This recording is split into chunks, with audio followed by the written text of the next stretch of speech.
জনগণ যদি চায় ডক্টর ইউনূসকে ক্ষমতায় রাখবে, জনগণ যদি চায় বিএনপিকে ক্ষমতায় আনবে, জনগণ যদি চায় জামাতকে ক্ষমতায় আনবে, জনগণ যেটা সিদ্ধান্ত নেবে সেই জনগণের দেওয়া রায়েই এই দেশের সরকার প্রতিষ্ঠিত হবে। বলেন ঠিক কিনা? ডক্টর ইউনূস এই দেশের জন্য গর্বের কিনা? আমার তো মনে হয় এমন একটা দিন আসতে যাচ্ছে, আগে আমরা সরকার পতনের আন্দোলন করতাম, আর এখন যে আন্দোলন হবে সেটা বর্তমান সরকার রক্ষার আন্দোলন হবে।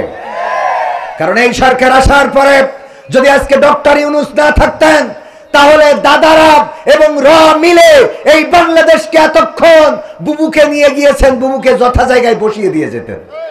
ঠিক না ঠিক? ডক্টর ইউনূস ছোট মাঠের খেলোয়াড় নন, তিনি বড় মাঠের খেলোয়াড়। এই জন্য কিছু করা যাচ্ছে না।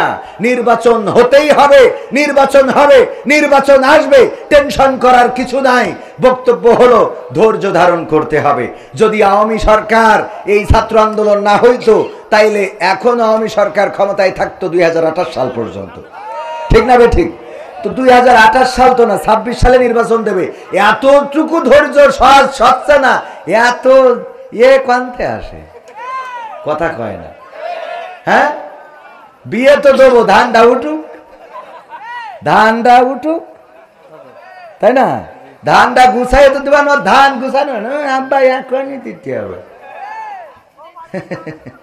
আল্লাহ হিদায়াত নসিব করে, বলেন আমিন। ক্ষমতায় কেউ স্থায়ী হয় না, হোক না সে হাসিনা কিবারে না, সে আরটা চিরকাল থাকে না। ক্ষমতায় কেউ স্থায়ী হয় না, মুজিবুর বেশি দিন থাকেনি, জিয়াউর কেউ তো রাখেনি। মুজিবুর বেশি দিন থাকেনি, জিয়াউর কেউ তো রাখেনি। এরশাদ চলে গেছে পৃথিবী ছেড়ে, এরশাদ চলে গেছে পৃথিবী ছেড়ে, কেউ আজ তার কথা কয় না। বলে ক্ষমতায় কেউ স্থায়ী হয় না, হাসিনা ক্ষমতা ধরে রাখতে আয়না ঘর বানিয়েছিল, জনগণের রোশন হলে সোনাই নদীর পারে গেল। হাসিনা ক্ষমতা ধরে রাখতে আয়না ঘর বানিয়েছিল, জনগণের রোশন হলে দাদার দেশে পালিয়ে গেল। ডিবি হারুনের পাশে আর, ডিবি হারুনের পাশে আর পরিমণিদের দেখা যায় না। ঠিক না বেঠে? এখন কি আর তাদের দেখা যায় না? যায় না। কিন্তু এখন আবার নতুন প্রেতাত্মা তৈরি হয়েছে। ডক্টর ইউনূসের কাছে নারীবাদীরা গিয়েছে, যে বলেছে যৌনকর্মী যারা, তাদেরকে শ্রমিকের অধিকার দিতে হবে। বলেন নাউজুবিল্লাহ। ওরা আবার বলেছে ধর্মীয় অনুশাসন মেনে চলার কারণে, ধর্মের নিয়ম নীতির কারণে আমরা আশঙ্কা করি যে নারীদের অধিকার নষ্ট হবে, নারীদের অধিকার ক্ষুণ্ণ হবে। অথচ ইসলাম এসেছে নারীদের অধিকার দেওয়ার জন্য। বলেন ঠিক কিনা? ডক্টর ইউনূসের কাছে যেই নারীবাদীরা গিয়েছে, পতিতাদের শ্রমিক হিসেবে স্বীকৃতি চেয়েছে, ওরা নারীদের পক্ষের লোক না বিপক্ষের লোক? কোন মা কি চায় তার সন্তান পতিতাবৃত্তি করুক? কোন ভাই কি চায় তার বোন পতিতাবৃত্তি করুক? কোন স্বামী কি চায় তার স্ত্রী পতিতাবৃত্তি করুক? কোন পৃথিবীর যাদের আকল আছে, জ্ঞান আছে, বুদ্ধি আছে, মেধা আছে, কোন একজন মানুষ কি দেখাতে পারবেন যে সে তার সন্তান, তার বোন, তার মা, তার খালা, তার ফুফু পতিতা হোক, পতিতালয়ে থাকুক? এটা কেউ কি চায়?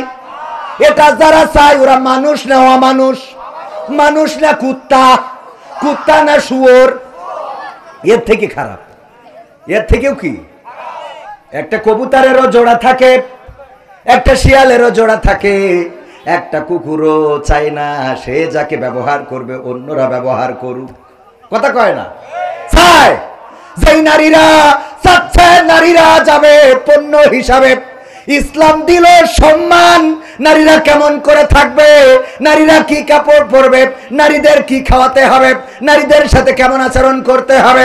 আল্লাহর নবী সাল্লাল্লাহু আলাইহি সাল্লাম এই দুনিয়ায় যখন এলেন, নারীদের কোনো সম্মান ছিল না, ইজ্জত ছিল না। কন্যা সন্তান জন্মগ্রহণ করলে পা ধরে আছাড় দিয়ে মেরে ফেলা হতো। কন্যা সন্তান জন্মগ্রহণ করলে গলা টিপে ধরতো। কন্যা সন্তান জন্মগ্রহণ করলে জীবন্ত কবর দিত। সেই সময় বিশ্ব নবী সাল্লাল্লাহু আলাইহি সাল্লাম আসলেন আর নারীদের সম্মান দিলেন, এতটাই সম্মান দিলেন। আল্লাহর নবী বললেন, ওগো পুরুষেরা শুনে নাও, তোমাদের মায়ের পায়ের নিচে তোমাদের জান্নাত। মায়ের পায়ের নিচে কি? শুধু এটাই শেষ করেন নাই, বিশ্ব নবী সাল্লাল্লাহু আলাইহি সাল্লাম বললেন, ওগো পৃথিবীবাসী শুনে নাও, যদি কারো দুইটা কন্যা সন্তান আল্লাহ দান করেন আর সেই দুইটা কন্যা সন্তান যদি নেকভাবে গড়ে তোলে, নেকভাবে গড়ে তুলে সৎ পাত্রস্থ করে, ভালো জায়গায় উত্তম জায়গায় বিবাহের ব্যবস্থা করে, ওই দুই কন্যা সন্তানের পিতা আর আমি নবী সাল্লাল্লাহু আলাইহি সাল্লাম আঙুল দুইটা একসাথে করে দেখিয়েছেন, এইভাবে একত্রে জান্নাতে বসবাস করব। সুবহানাল্লাহ বলা যাবে না? ইসলাম এতটাই সম্মান দিলেন নারীদেরকে। দাহিয়াতুল কালবির ঘটনা আপনারা জানেন। দাহিয়াতুল কালবি রাদিয়াল্লাহু তাআলা আনহু এসে কান্না করছেন। আল্লাহ রাসূল সাল্লাল্লাহু আলাইহি সাল্লাম বললেন, দাহিয়াতুল কালবি কাঁদো কেন? বলল, গো বিশ্ব নবী, কেন কান্না করব না? আমার জীবনের গুনাহগুলো কি মাফ হয়ে গেছে নাকি? আল্লাহর নবী বললেন, যখন তুমি কালেমা পড়েছো তখন তোমার জীবনের সমস্ত গুনাহ খাতা সমূহ মাফ করে দিয়েছেন কে? মাফ করে দিয়েছেন কে? সবাই বলেন কে? আল্লাহ রাব্বুল আলামিন জীবনের গুনাহগুলো মাফ করে দিয়েছেন। দাহিয়াতুল কালবি বললেন, ওগো বিশ্ব নবী, আমার ভয় হয় আমার জীবনে এমন একটা গুনাহ আছে যেটা হয়তো আল্লাহ ক্ষমা করেন নাই। বিশ্ব নবী বললেন, কি এমন গুনাহ করেছো জীবনে? দাহিয়াতুল কালবি বললেন, ওগো বিশ্ব নবী, আমার স্ত্রী যখন গর্ভবতী, আমি তখন বাইরে গিয়েছিলাম ব্যবসার জন্য, কাজের জন্য, কর্মের জন্য, রুজির জন্য। আমি বাইরে গেলাম। আমি বাইরে যাওয়ার পরে যখন আমার স্ত্রী আমার বাইরে খবর পাঠালো, আমার সন্তান প্রসব করেছে, কিন্তু সে মৃত, সে জীবিত না। আমি 3 বছর 4 বছর 5 বছর পরে যখন বাড়িতে আসলাম, আসার পরে দেখলাম একটা ফুটফুটে কন্যা সন্তান ঘুরে বেড়ায়। আমি বললাম, এই সন্তানটা কার? আমার স্ত্রী বলল, ওগো দাহিয়াতুল কালবি, এটা তোমার সন্তান। কি করে আমার সন্তান হয়? আমার সন্তান তো গর্ভে থাকাকালীন তুমি বলেছিলে মৃত সন্তান প্রসব করেছো। স্ত্রী বলল, ওগো স্বামী, আমি জানি তুমি কন্যা সন্তান হলে আমাকে মেরে ফেলার নির্দেশ দিবা। এত সুন্দর একটা বাচ্চারে কেমনে মারবো? দেখো কত সুন্দরী আমি নাম রেখেছি, জামিলা সুন্দরী। এই সুন্দরীরে তুমি এখন মারতে পারবা না। আমার ধারণা হলো ক্যামেরা লাগানো যাবে না। আমার অজনীতি হলে আমার অজের আগে শুরুতে আসতে হবে।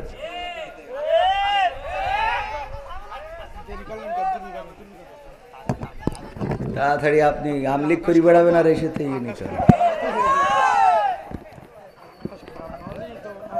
পাগল ওয়াজের মধ্যে এমনি লাইনে উঠে গেলে আবার বেলাইন হয়ে যায় না। এগুলো করতে ছোট মানুষ এমনি থাক, অত মারতে হবে না, আবার আরো মানুষ খুলবে পরে, নেন, অসুবিধা নেই। ভাইদের কি করবো, মায়াও লাগে, রাগও হয়। আমার ইউটিউবার ভাইরা অনেকেই আছেন এখানে, যারা যে বক্তার আলোচনা নেবেন মাথায় রাখবেন উনি উঠার আগে আসবেন। এটা হলে আমি তো আর অত ভাইরাল কেউ না, আমারটা না নিলেও আপনাদের অসুবিধা না, ঠিক না? কিন্তু যার নেবেন তার যদি আমার তাই নিতে চান তাহলে আমার উঠার আগে আসতে হবে, এটুকু একটু করবেন। আল্লাহ তৌফিক দিন বলেন আমি। কিন্তু আবার 2-1 3-4 জায়গায় ভাড়া খাটে, মানে এক জায়গাতে মেরিয়া বাড়ি কেনা আসে, এখান থেকে মেরিয়া ভাড়া রাখছে। হ্যাঁ ভাই, কালকে গেছিলেন না ভাই? কালকে সাতক্ষীরা সদরে মেরিয়া বাদ দিয়ে ভাটাই গেছে। আলহামদুলিল্লাহ বলেন আলহামদুলিল্লাহ। দাহিয়াতুল কালবি বললেন, ওগো স্ত্রী, তুমি আমার কন্যা সন্তানকে কেন বাঁচিয়ে রেখেছ? বলল, দেখো কত সুন্দরী, আমি নাম রেখেছি জামিলা। এত সুন্দরী কন্যাকে কেমন করে হত্যা করব? এখন তো বড় হয়ে গিয়েছে, আমার বিশ্বাস তুমি তারে হত্যা করতে পারবা না। আল্লাহর নবীকে দাহিয়াতুল কালবি বললেন, ওগো বিশ্ব নবী, আমি যখন রাত্রে ঘুমালাম, রাত্রে যখন বেডে শুইলাম, আমার ওই কন্যা সন্তানটা একবার আম্মু বলে ওর মায়ের গলা জড়িয়ে ধরে, একবার আব্বু আব্বু বলে আমার গলা জড়িয়ে ধরে। আমি রাত্রে চিন্তা করলাম, এই কন্যা সন্তানকে যদি বাঁচিয়ে রাখি, মানুষেরা আমারে বলবে ও কন্যা সন্তানের বাবা।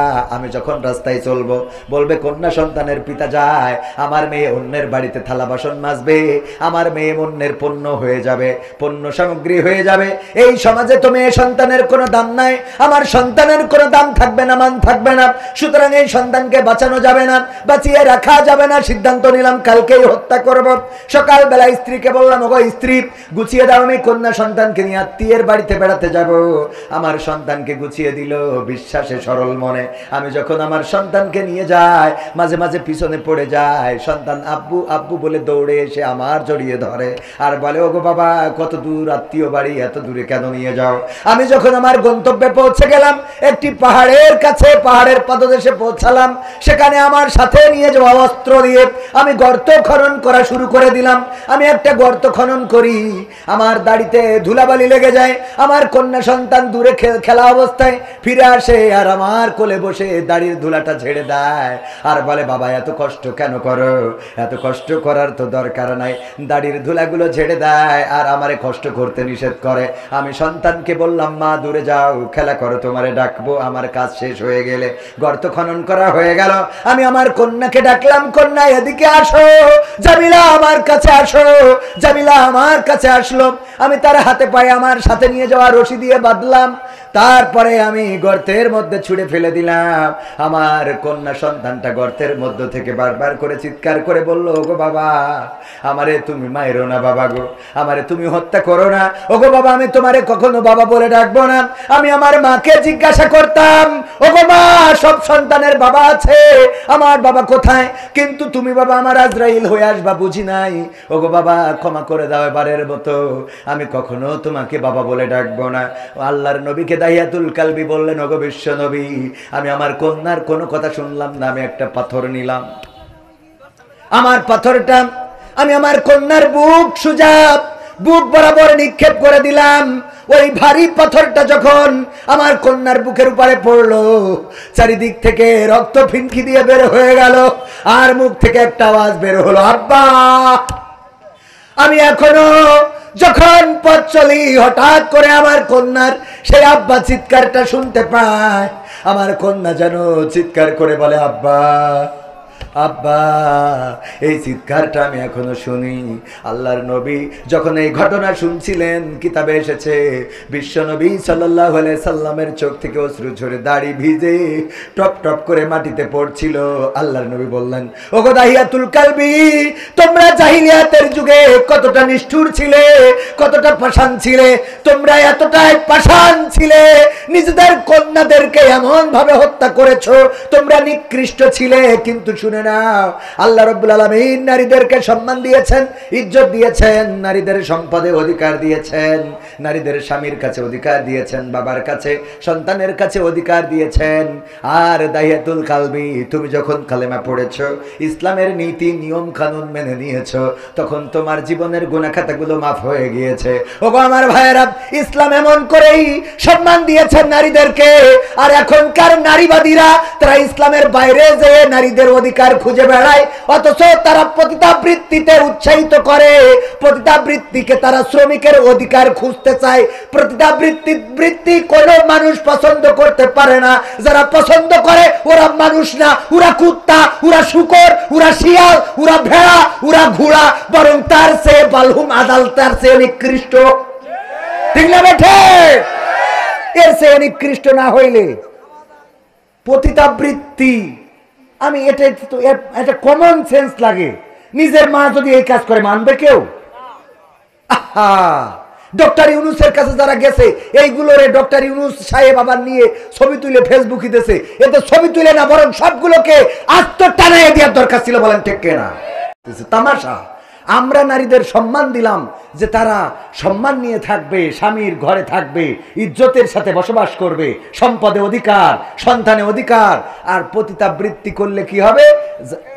মানে থাকিরা যাবেন, এটা ভালো ছেলে, মানে খারাপরা যাবে, মদখোর, গাঁজাখোর, ফেন্সিখোর, ডাইলখোর, মুখ দিয়ে সুসর গন্ধ বেরোয়, ওরা যে ইতে টাকা দিয়ে, হ্যাঁ হ্যাঁ, এটা চাই কি? এরা যারা চায়, এরা মানুষ, আমার তো মানুষ, আমি তো এদের পশু বলতেও ঘৃণা হচ্ছে। বরং এর বাইরে কিছু আছে কিনা? আছে, এলিয়েন, হাইওয়ান, হ্যাঁ, কসা আর এক শয়তান। এরা পরে আর মনে হয় আওয়াজ করে খাই দেবে না আমার। এমপিরা সব কোথায় গেল বলবো, বললো তো তাই মনে পড়লো। এমপিরা সব কোথায় গেল, মন্ত্রীরা সব কোথায় গেল, কোথায় কাদের কাকা, তাদের সারা দেশটা এখন লাগে ফাঁকা ফাঁকা। পালাবো না, প্রয়োজন হলে ফখরুলের বাসায় গিয়ে উঠব, ঠাকুরগাঁওয়ে বাসা আছে না, মনে আছে? পালাবে না পালাবে না যাই না তবু দেখা, পালাবে না পালাবে না যাই না তবু দেখা, তাদের সারা দেশটা এখন লাগে ফাঁকা ফাঁকা, ওদের সারা দেশটা এখন লাগে ফাঁকা ফাঁকা। আইন মন্ত্রী আটকে গেল আইনেরই ফাঁকে, দাড়ি সারা দরবেশের ভণ্ড ভণ্ড লাগে, ঠিক না ঠিক? আইন মন্ত্রী আটকে গেল আইনের ফাঁকে, দাড়ি ছাড়া দরবেশের ভণ্ড ভণ্ড লাগে। শুনছি কত নেতা নেত্রী খাইতেছে ভাই ডান্ডা, বিচারপতি কালামানিকের ফাটিয়েছে আন্ডা। পলকের ঝলক গেল, পলকের ঝলক গেল থামিয়ে নেটের চাকা, তাদের সারা দেশটা এখন লাগে ফাঁকা ফাঁকা, ওদের সারা দেশটা এখন লাগে ফাঁকা ফাঁকা। কই গেল সেই সংসদেতে মমতাজের গান, সংসদে মমতাজের গান এখন আছে? মনির খানের অঞ্জনা চলে যাওয়ার পরে ও যে কটা ক্যাসেট করেছে, একটা ক্যাসেটও বাদ দিয়েছে অঞ্জনার নাম ধরি গান গাতে, সব কটা গেয়েছে না? আসিফ তার প্রিয়াকে হারিয়ে ও প্রিয়া তুমি কোথায় গেয়েছে না, গায় নাই? আবেদা জবেদা সবেদা যে যারে হারাইছে তার নাম ধরি গান গাইছে। মমতাজ আপারে এত সম্মান দিল, সে তার প্রিয় মানুষ হারাইতে রিক্সাওয়ালার কাছে যে বললো, ওরে ও রিক্সাওয়ালা তুই ধীরে ধীরে চালা, তোর সাথে বলবো আমার মনে কত জ্বালা। রিক্সাওয়ালার কাছে বলবে ওর প্রেমিক চলি গেছে তাই, অথচ যেই নেত্রী ওরে এমপি বানাইলো, ওরে সংসদে উঠাইলো, সংসদে গান গাওয়ার ব্যবস্থা করলো, এই নেত্রী চলে যাওয়ার পরে একটা কথাও বলে নাই, ঠিক না বেঠে? ফাইটটা যায়, বুকটা ফাইটটা যায়, গাইলো স্বামী চলি গেছে তাই মনে হয়, কিন্তু নেত্রী যাওয়াতে একটা গানও গাই নাই। আমি শিখাই দিছিলাম, আপা আপনি গান, আমার সোনার ময়না পাখি কোন বা দোষে দাদার কাছে গো,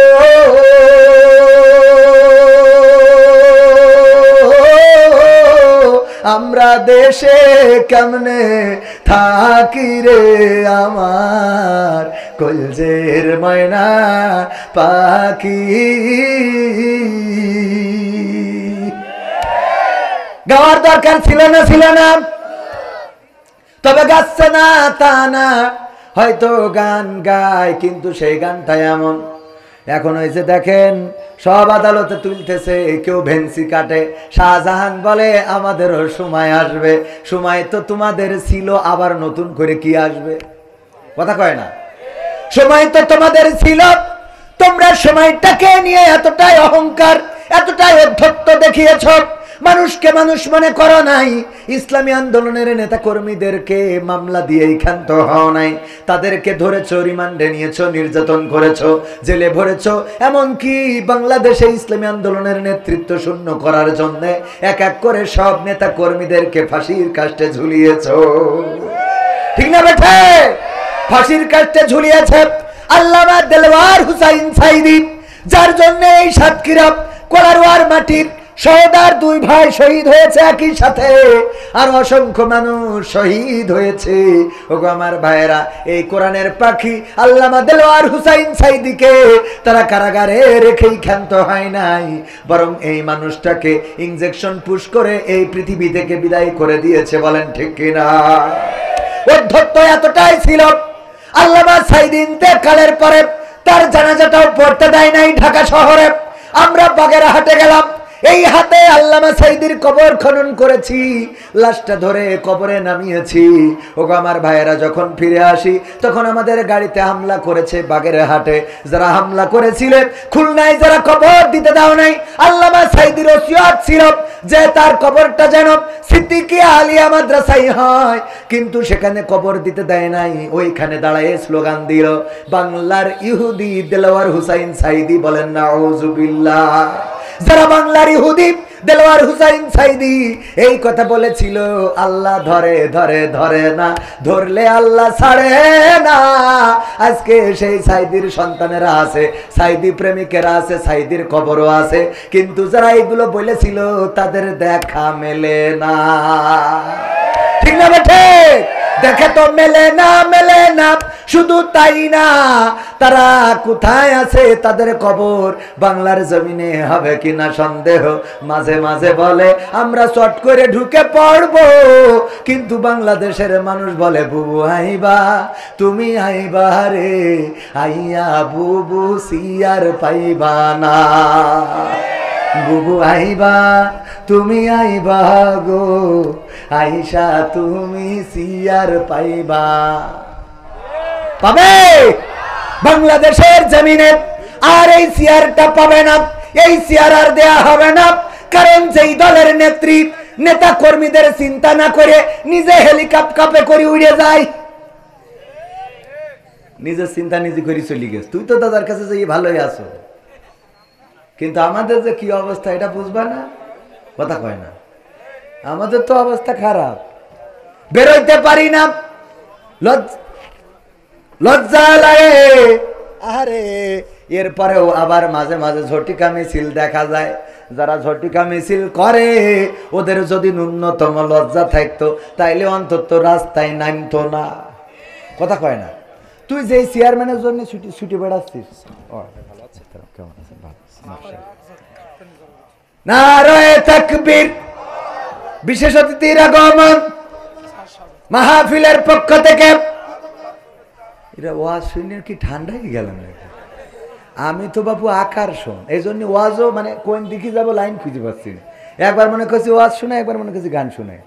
আকর্ষণ কিশোর, কিশোর কথা কয় না, কিশোর। আচ্ছা, হাত তুলে মা বোনেরও আছে, একটু গান শুনতে হবে না? সব শোনাবো টাইমের মধ্যে ইনশাল্লাহ। রাজি আছেন শুনতে? থাকা যাবে? পরিবেশটা করে দিয়েছেন কে? আল্লাহ রাব্বুল আলামিন সুন্দর একটা পরিবেশ করে দিয়েছেন। যেই সময় ঝড় হওয়ার কথা, বৃষ্টি হওয়ার কথা, সেই সময় আল্লাহ রাব্বুল আলামিন এত সুন্দর পরিবেশ করে দিয়েছেন। এইখানে যারা এসেছেন, যারা বসেছেন, যারা বাইরে আছেন, দাঁড়িয়ে আছেন, আল্লাহ কবুল করেছে আপনাদেরকে। আর যাদের কবুল করে নাই তারা এখানে আসতে পারে নাই। এখনো ওই ডান দিকে কিছু জায়গা আছে, যদি এই কোরআনের মাহফিলে এসে বসতে পারেন, আল্লাহ রাব্বুল আলামিন এই মাহফিল আপনার নাজাতের ওসিলা করে দিতে পারে। বলেন সুবহানাল্লাহ। আল্লাহ বলেছেন, ওয়াইদা কুরিয়াল কুরআনু ফাসতামিউ লাহু ওয়া আনসিতু লাআল্লাকুম তুরহামুন।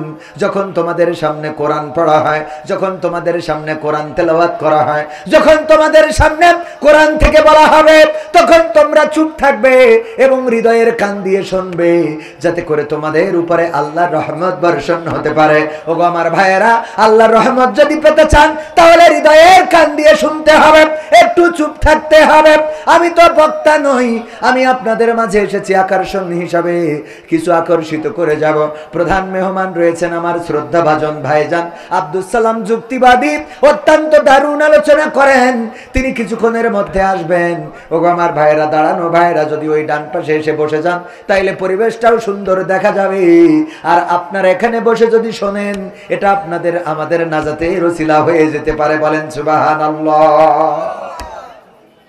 যেই কথা বলছিলাম, মমতাজ আপা একটা গানও শুনাইল না, কারণ পেয়েছে যতদিন গেয়েছে ততদিন খেয়েছে, যতদিন গেয়েছে ততদিন নিয়েছে, যতদিন গেয়েছে ততদিন, যেদিন বুঝেছে আর পাওয়া হবে না সেই দিন বলে দিয়েছে, ও গো বুবু আর গাওয়া হবে না রে।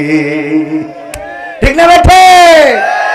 যতদিন পেয়েছে খেয়েছে নিয়েছে ততদিন গেয়েছে।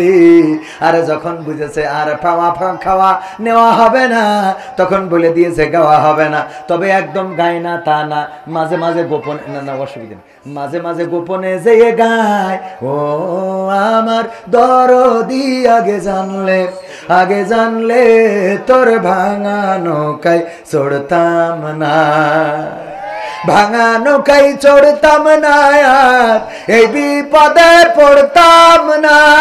ওরে বর্ডারেতে খাইলাম ধরা, বিসিটাও তো পাইলাম না।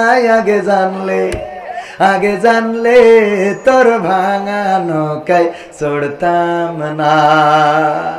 ঠিক না বেঠে? আমার ভাইরা মাথায় রাখবেন, ইসলামী আন্দোলন, কোরআনের পথ, আল্লাহর পথ, রাসূলের পথ, এটাই এমন যে পৃথিবীর পরে যদি বেঁচে থাকেন পাবেন সম্মান, আর যদি মারাও যান তাও সম্মানের জীবন নিয়ে মারা যাবেন। আমাদের যারা নেতৃবৃন্দ ছিল তারা এমন ছিল, ফাঁসির রশি দেখে কখনো কাঁপে নাই, ফাঁসির রশি তাদেরকে টলাতে পারে নাই, বরং তারা ফাঁসির আগে জিজ্ঞাসা করেছে সন্তানের কাছে, ওগো আমার কলিজার টুকরা সন্তান, বলো দেখি ফাঁসির কাষ্ঠে কেমন করে ঝুলবো, ফাঁসির কাষ্ঠে কি লুঙ্গি পরে যাব নাকি পায়জামা পরে যাব? আমার কবর দিতে যাবে পাবনাই কে, সাথিয়ায় অনেক দূরের পথ, রাস্তাটাও তত বেশি ভালো না, সুতরাং তোমাদের মাকে সাথে নিবা না, অসুস্থ হয়ে যেতে পারে, তোমরা যেও আমার কবরটা দিয়ে এসো। এমন কথা মৃত্যুর আগের দিন তারাই বলতে পারে যারা নিজেদের একেবারে আল্লাহর কাছে সমর্পণ করে দিয়েছে, যারা বলেছে ইন্না সলাতি ওয়া নুসুকি ওয়া মাহইয়ায়া ওয়া মামাতি লিল্লাহি রাব্বিল আলামিন, নিশ্চয় আমার সালাত, আমার কুরবানি, আমার জীবন, আমার মরণ সবকিছু বিশ্ব প্রতিপালক আল্লাহর জন্য।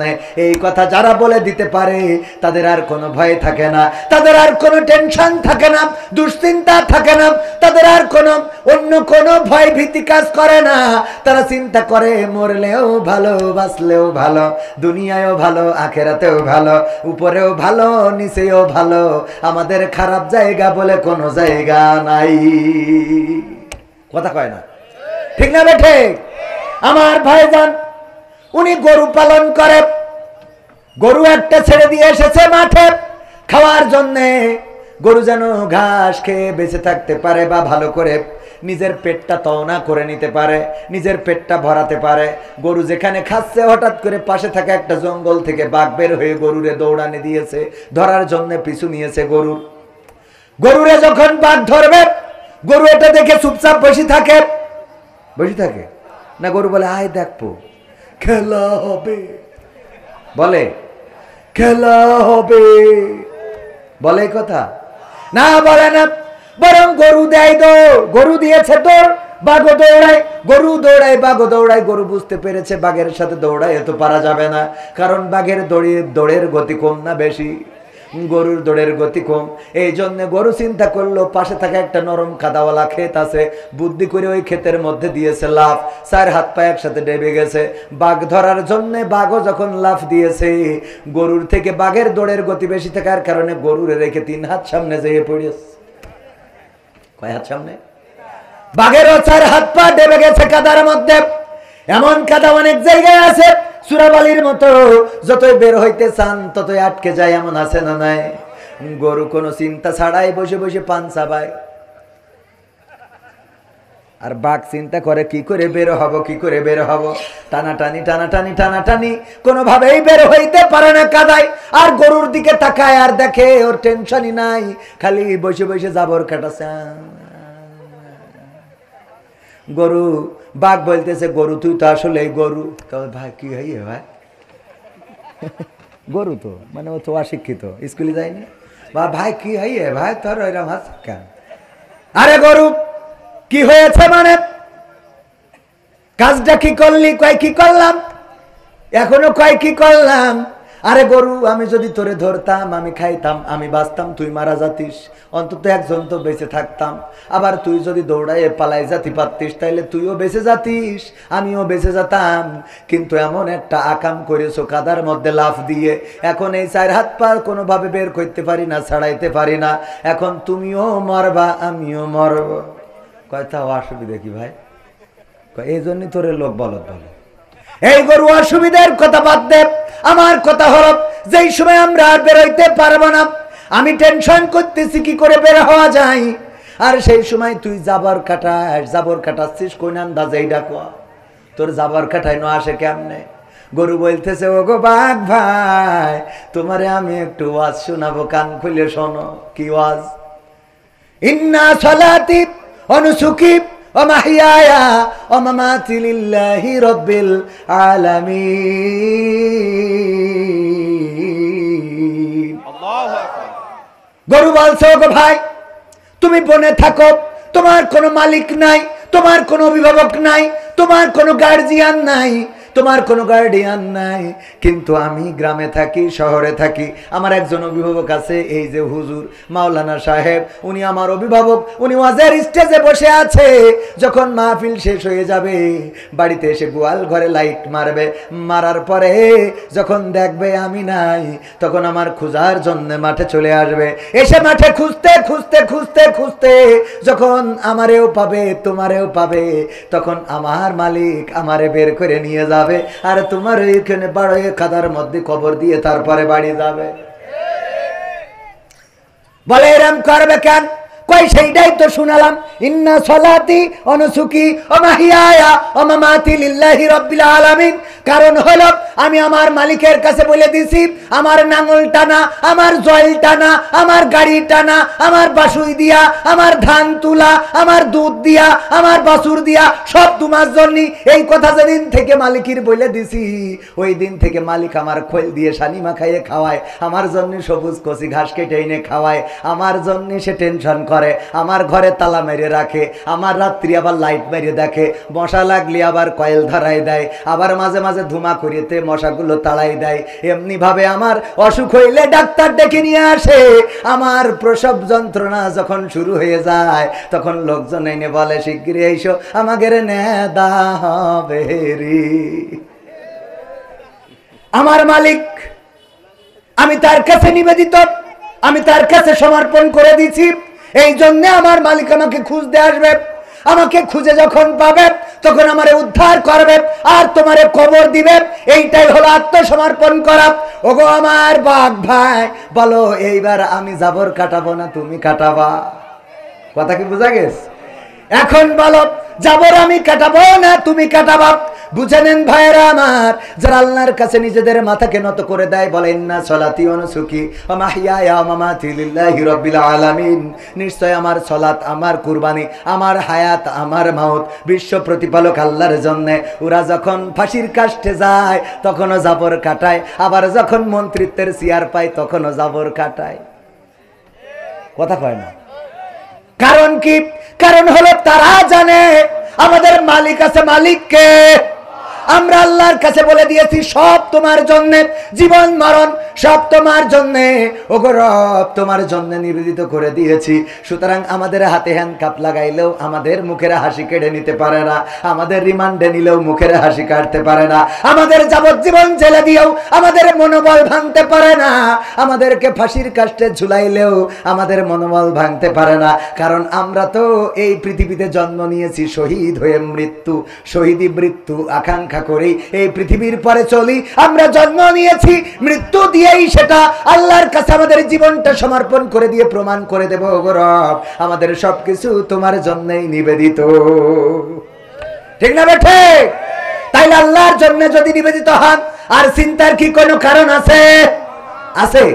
সে আল্লাহর জন্য সমর্পণ করার দরকার আছে না নাই?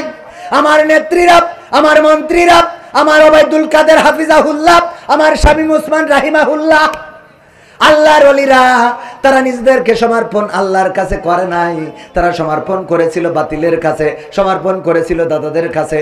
এই জন্য যখন শেখ হাসিনা বিপদে পড়েছে তখন বলে নাই আল্লাহ রক্ষা করো, তখন বলেছে নরেন্দ্র মোদি তুমি হেলিকপ্টার পাঠাও রে। ঠিক না বে? ঠিক।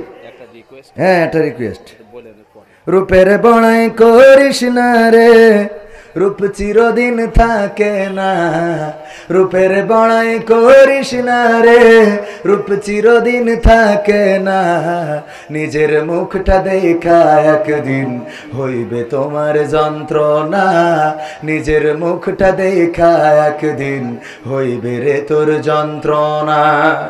সময় হইল বড় শিক্ষক, সব দিবে শিখাইয়াম, সুখের জীবন থাকবে না রে, দেখবে না কেউ চাইয়াম। সময় হইল বড় শিক্ষক, সব দিবে শিখাইয়া, সুখের জীবন থাকবে না রে, দেখবে না কেউ চাইয়া। মরার আগে মরবি রে, বড়াই কইরো না ভাই, সে আর চিরদিন থাকে না, পাওয়ারের বড়াই কইরো না বোন, সে আর চিরদিন থাকে না, নিজের সে আর দেখা একদিন হইবে তোমার যন্ত্রণা, নিজের সে আর দেখা একদিন হইবে তোমার যন্ত্রণা। ঠিক না বেঠে? নিজের চেয়ার দেখে যন্ত্রণা হবে। আমি বলছিলাম যারা এখনো ঝটিকা মিছিল করে, মাঝে মাঝে দেখা যায় হঠাৎ করে ৫-৭ জন হেলমেট পরে, মুখে মাস্ক দিয়ে তারপরে রাজপথের নামে, তাদেরকে বলতে চাই আরে আবুলের দল রে, এমন নেতার আন্দোলন করলে, যেই নেতা নিজের স্বার্থ উদ্ধার করার জন্য, নিজের রক্ষা করার জন্য দাদাদের কাছে যে আশ্রয় নিল, যেই দেশ তার বাবা দিয়েছে, স্বাধীনতা তো উড়াই নেছে, আমরা তো এখানে রোহিঙ্গা, কথা কয় না, আমরা তো রোহিঙ্গা। সাতক্ষীরাকে বলা হয়তো মিনি পাকিস্তান, কি বলে মিনি পাকিস্তান। এমনি ভাবে দেশকে ডিভাইডেড করে ফেলেছিল। এক দল ছিল চেতনাবাজ, আর এক দল নাকি ছিল রাজাকার। 20 বছর বয়সেও নাকি রাজাকার। আর ওগের দলে যদি কেউ চলে আসে, সে যদি সম্মুখ সমরে রাজাকার থাকে, তাও সে মুক্তিযোদ্ধারই কেন একটা মেশিন পায়। ঠিক না বেঠে? রাজাকারের বাচ্চা এমন একটা মেশিন। ওই যে সাকা চৌধুরী বলেছিল যে মাননীয় স্পিকার, আমি একটা মেশিনের কথা বলবো যে এটা বাংলাদেশে আবিষ্কার হয়েছে। মাননীয় স্পিকার, বাংলাদেশে এমন একটা মেশিন আছে রে, যেই মেশিনের এক পাশ দিয়ে যদি রাজাকার ঢুকাই দেন, অপর পাশ দিয়ে মুক্তিযোদ্ধা হয়ে বের হয়ে যায়, আর সেই মেশিনের নাম হইল বাংলাদেশ আওয়ামী লীগ। ঠিক না ভাই? ঠিক। এক পাশ দিয়ে ঢুকাইলে আর এক পাশ দিয়ে মুক্তিযোদ্ধা হয়ে যায়, রাজাকার ঢোকে, মুক্তিযোদ্ধা হয়ে বেরোয়। আর এই দল থেকে যদি কেউ বেরিয়ে যায়, দুরা আমাদের স্বাধীনতার ঘোষক রাষ্ট্রপতি, সাবেক সফল রাষ্ট্রপতি জিয়াউর রহমানকে পর্যন্ত তার স্বাধীনতার ঘোষক হিসাবে স্বীকৃত দেয় নাই, বরং তার দেওয়া রাষ্ট্রীয় অনেক পদক পর্যন্ত কেড়ে নিয়েছিল। বলেন ঠিক কিনা? নিয়েছে না? নাই?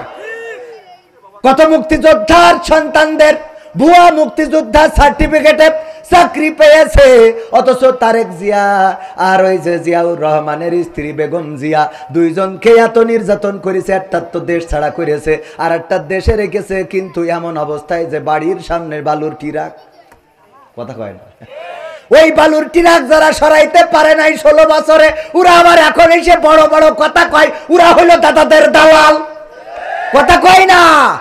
16 বছর সরাতে পারে নাই, এখন আবার বড় বড় কথা। এই বড় বড় কথা যারা বলে, ওরা প্রকৃত অর্থে জাতীয়তাবাদী দল করে না, ওরা জাতীয়তাবাদী দলের লোক নয়, ওরা হইলো দাদাদের সুরে কথা কয়। কারণ ছাত্র আন্দোলন করে নির্বাচনের জন্যই এই আন্দোলন, এই দেশে নির্বাচন করে সরকার প্রতিষ্ঠিত হবে।